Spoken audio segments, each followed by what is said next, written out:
আসসালামু আলাইকুম। আচ্ছা, আপনি কি ইমানদার? নবীজি সাল্লাল্লাহু আলাইহি ওয়াসাল্লাম বলেছেন, তোমরা ততক্ষণ পর্যন্ত জান্নাতে প্রবেশ করতে পারবে না যতক্ষণ না পর্যন্ত তোমরা ঈমান না আনবে। আর তোমরা ততক্ষণ পর্যন্ত ঈমানদার হতে পারবে না যতক্ষণ না পর্যন্ত তোমরা একে অন্যকে ভালোবাসতে না পারবে।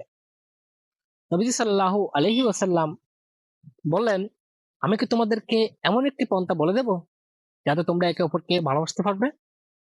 তখন নবী সাল্লাল্লাহু আলাইহি ওয়াসাল্লাম বললেন, তোমরা একে অপরের মধ্যে সালামের প্রচলন করো। অর্থাৎ সালামের মাধ্যমে আমরা ইমানদার হতে পারবো। ইমানদার হওয়ার সুবাদে আমরা জান্নাতি হতে পারবো। সালাম মুসলিমদের একটি অন্যতম পরিচয়। একজন মুসলিম, সে যে মুসলিম সেটা পরিচয় করানোর জন্য তার কথার মধ্যে সর্বপ্রথম যেটা থাকবে সেটা হচ্ছে সালাম। সালামের মাধ্যমে একজন মুসলিম তার প্রাথমিক যে কথোপকথন সেটা শুরু করবে। সালাম হচ্ছে একমাত্রই মুসলমানের সবচেয়ে বড় গুরুত্বপূর্ণ পরিচয়।